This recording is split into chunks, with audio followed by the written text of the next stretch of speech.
All right, good morning, party people. Put your hands in there. Back for more drill team talk with Todd. This is part number 9, I think. And continuing on my timeline from 1990, parade season was going on.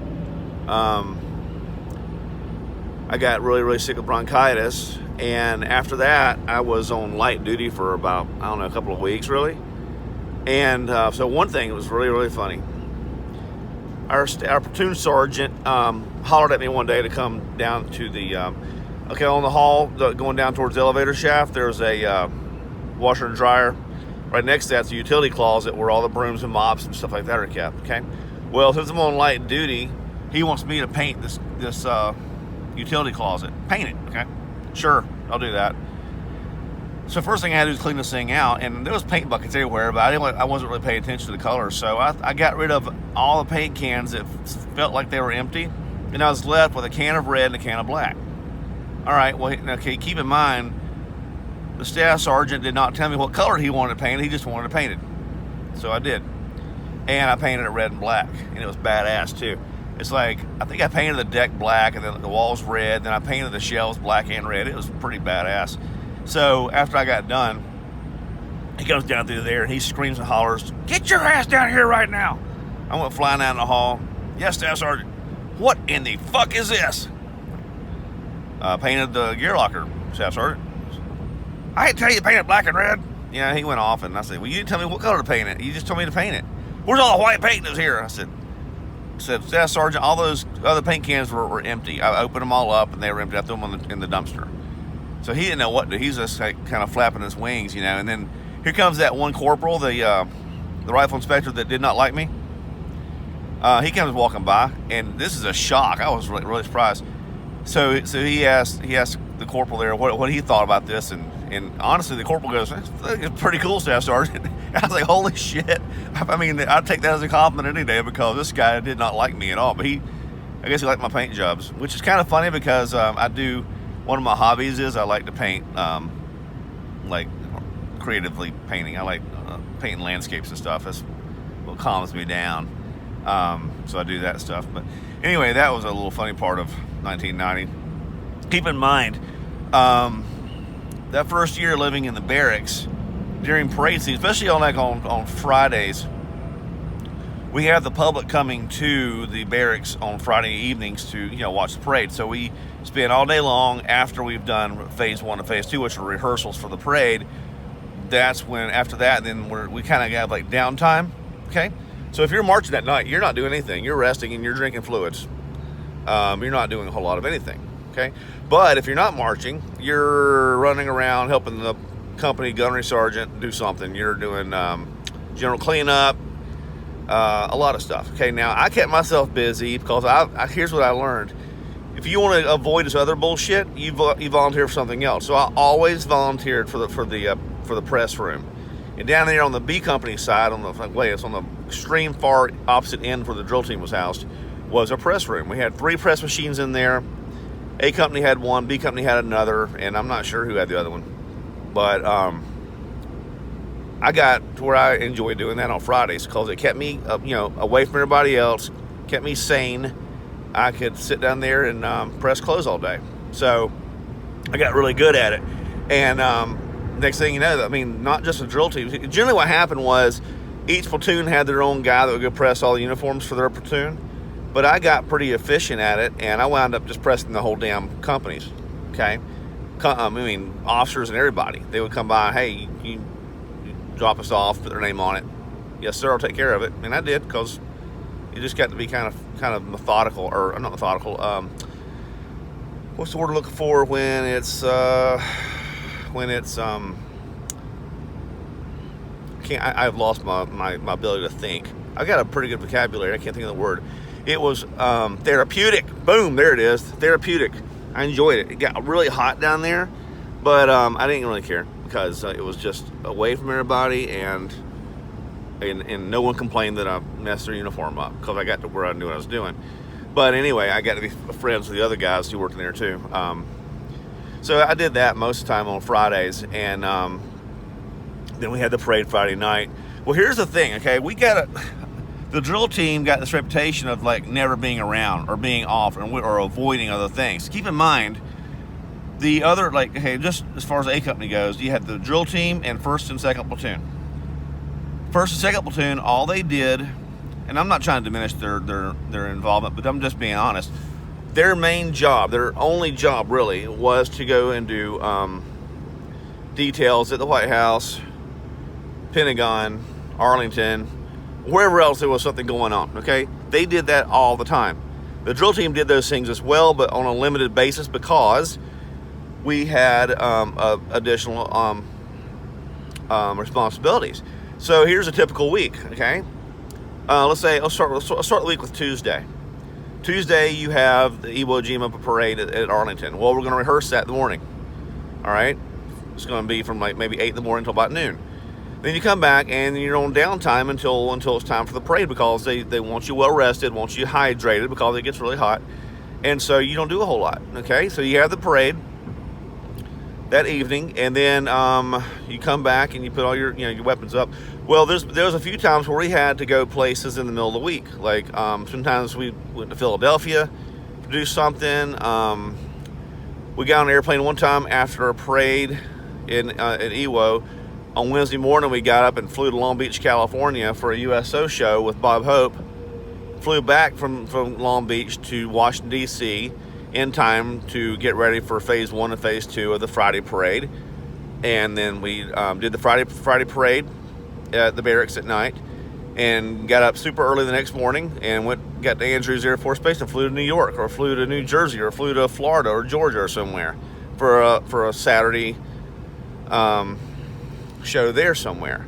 Okay, so a lot of times when we fly back on Sunday, so a lot of times we had Mondays off, where the rest of the company had to go do stuff around town.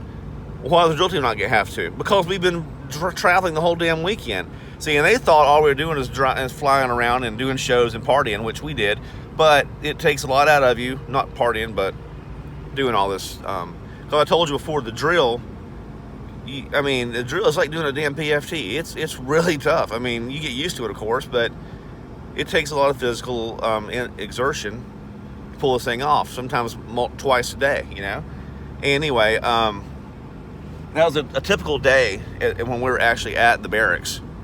Was a lot of rifle cleaning. We had PT. Sometimes we did PT as a platoon. Sometimes we did it as as squads. Sometimes as individual basis, and we actually kind of enjoyed it. I really enjoyed long distance running, not running fast, but like running long distances.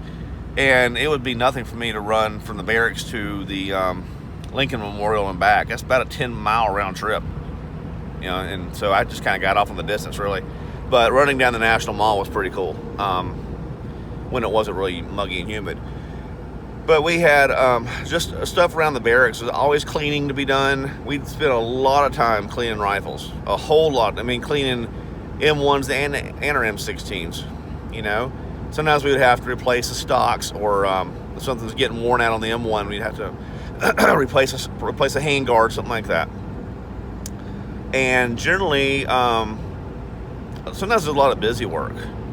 And one time, the commandant, this is I think my second year, anyway, the commandant called the company office and asked, was the drill team in town? Yes, sir, they are. He goes, hey, how about sending them over? So General Gray, the freaking commandant at the time, wanted to see the drill team. So we marched our happy little butts over there, and he met us at the front door and shook all our hands and told us we're doing a great job and come on inside the house. And he just bullshitted with us for a while, just talking like he's our grandfather, and we're like, this is the freaking top dog of the Marine Corps, and he just invited us over to hang out and just talk a little bit about stuff.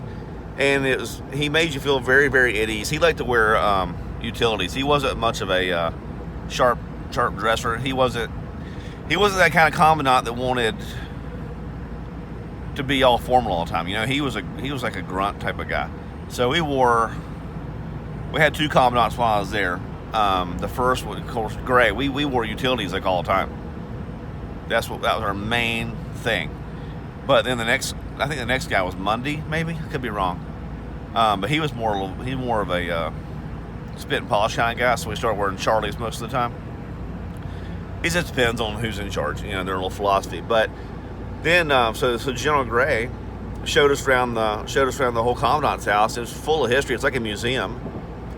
There's a paint. There was a portrait of Smedley Butler bolted to the wall in the dining room. And then he kind of just said, "Hey guys, have a good time. Just tour the house and have fun." And we did. And he just turned us loose, and we just basically went through the whole house. Like, again, man, it's like being up there is like it's like a temple unto the Marine Corps. It's like a shrine. Okay, so the place is full of history, and just to be there, you get used to it. But there's times where you're like, wait a second, this place has been here for like 200 years, and this is where the Marine Corps not began, but that's the oldest official post. And you kind of keep in mind that DC grew up around this place. So you have all these colonial buildings, and at the time there was like just a lot of slums all around it. Now here though, it's kind of been transitioned since that time. But I haven't, like I said, I've not been there since I left in December of '91, so I don't know what it looks like. I just remember the barracks buildings were beautiful, and they're all around it was just shit. Sometimes if you couldn't get a parking spot at the in the parking deck, you had to park out in town somewhere. So you had to get like a special permit from the city, which was very hard to get, and park in alleys and stuff. Knowing that there's heavy drug use there, I always wore my jungle boots into the barracks in the morning, because when I moved out into town, I wore jungle boots and work in the morning because they had a steel shank in them, and I didn't want to step on a freaking needle and get AIDS or some shit.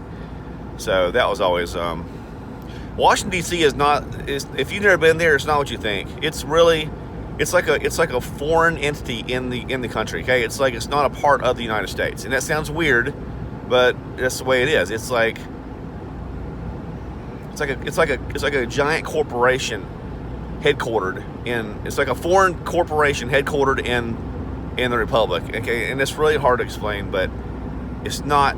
It's just not what you think. It's a strange place. It's got a weird vibe to it, and I don't care for that place. I think I said that last video. I don't care for that place at all.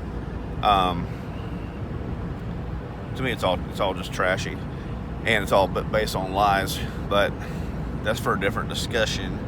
I'm talking about drill team stuff. So the rest of 1990, towards the end of parade season, I was I'm gonna call it the sixth man, basically the whole time.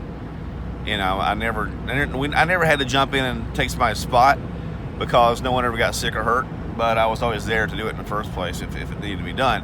But when we went on our East Coast tour in the fall, because after parade season was done, we did our East Coast tour. It started like in Boston, and we worked our way south, hitting Cherry Point, Camp Lejeune, Parris Island. That was kind of fun, and I did a lot more marching with the team, because at this time some of your second year guys are getting tired. They just don't want, especially squad leaders. They've been there. That's their third year. They're just tired of it. And I got my squad leaders, "Hey, you're marching for me tonight." No problem. So I did a lot in that time frame. Now, after we finished our East Coast tour, sometime like around November, our last deal of the season or the year was to go to Cuba, down in Guantanamo Bay. We went down there on a Friday, came back on a Sunday. So it pretty much is like a little mini vacation. We did the drum bugle corps was not with us, just the drill team, as far as I remember. And we did like 3 shows down there for the people at Guantanamo. And then we were on liberty the rest of the time. Of course, you're in a communist country. You can't like go out in town and check out the sites. There's a big landmine there. Landmine field. But they had a nice beach. And we proceeded to get rip-roaring drunk on the beach, and we had a barbecue pit in the sand, and we had barbecue and drank like ridiculous amounts of alcohol, got pukey drunk, got in fights with each other, and then we had the reconciliation of differences, because now you're at the end of your first year, and once you finish that third show, that's like the magical spell that deems you a second-year Marine. So at that point, all these guys who had treated me like total dog shit the entire year, now they're like saying I'm their buddy, because now I've got through my first year. Now I'm up to their expectations, their level. Okay, I don't suck anymore. I'm a second-year marcher now, or second-year dog, and that's sad. So they think it's a great thing. I'm thinking, how do you flip the switch? How do you go from, how do I forget being tortured, having edge dressing dauber stuck up my ass, all the humiliating things I had to do, slap me in the back of the head with leather gloves, being humiliated with the red pants at the parade, and just treated like a less than a human the whole year. How do I just turn that switch? All right, now I'm in your club. Now I'm worthy of your fucking club. That's the part, I think.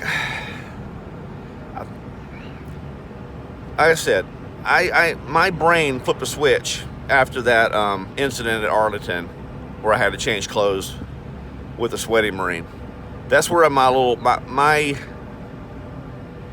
nice guy switch got flipped to total, complete, dark-sided asshole switch, and I became very cynical after that point. That's why I kind of wanted to, even though I had good friends, I really enjoyed my time alone, because I didn't want to be around these people. I had a hard time keeping my mouth shut, because I'd be a smartass, and I'd make smartass remarks, which pissed off people.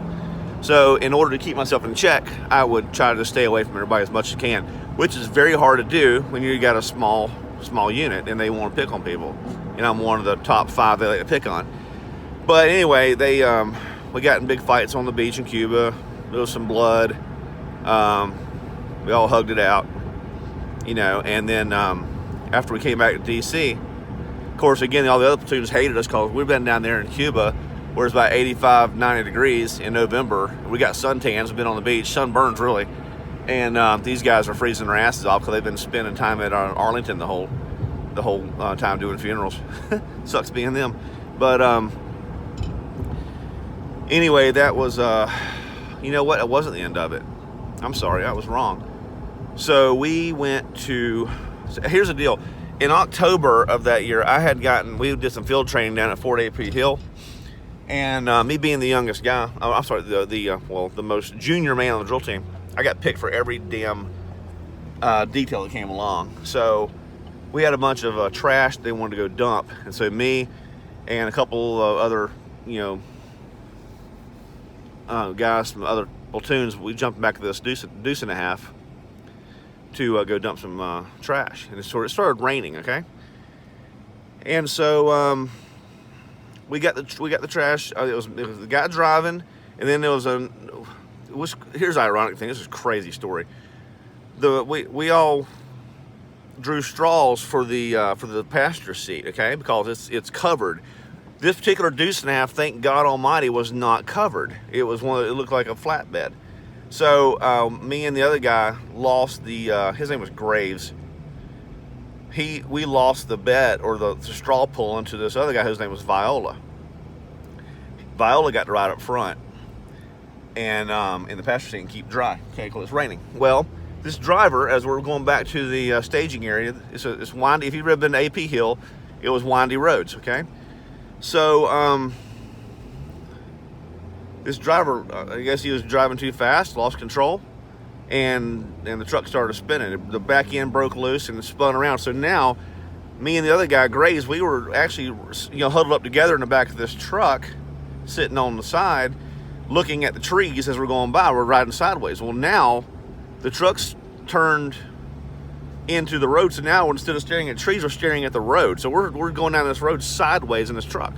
Well, this truck did a 180, hit the bank, spun out, and me and this other Marine, we got pitched out. And all I remember is seeing trees fly by me. It's a lot of pine trees up there. All these pines just flying by me, and I landed on the ground. And that's all. It's all I remember for a while. And all of a sudden, Graves, he landed right beside me, and he gets screaming like a stuck hog. And I'm like, dude, are you okay? And I looked over at him, and his leg was wrapped around this small little sapling, like maybe a 2-inch tree. But his leg was broke. It was gross.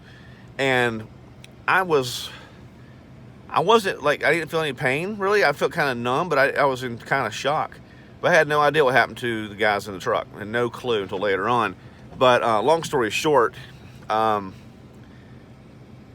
eventually somebody came by and saw the truck was on the side, smoking, and the driver's running around flapping his wings. He's scared to death. He's screaming.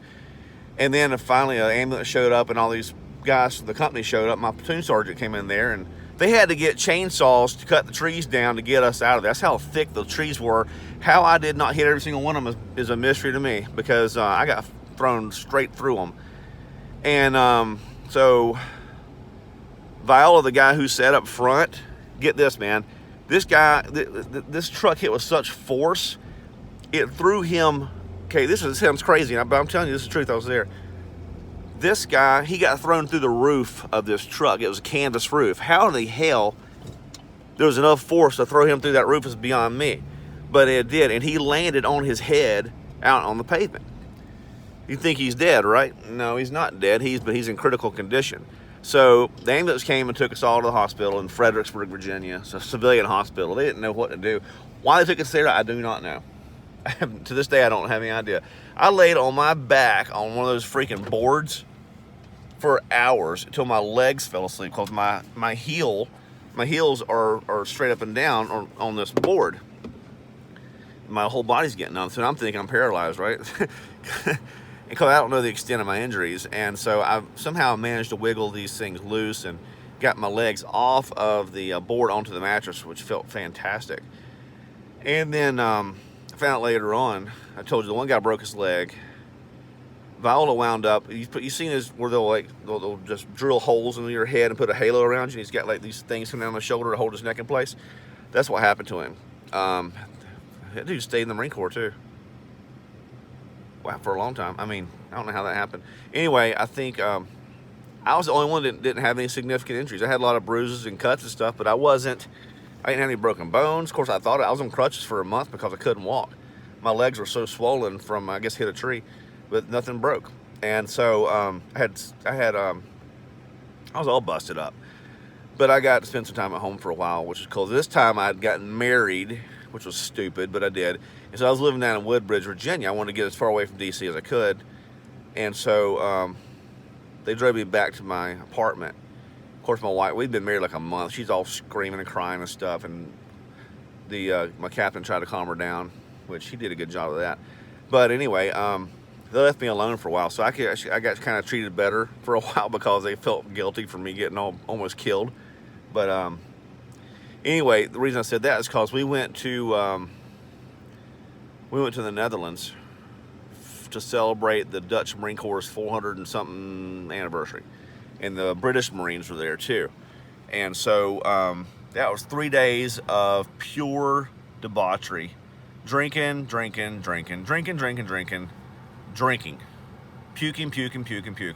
fighting. The Dutch Marines were really cool.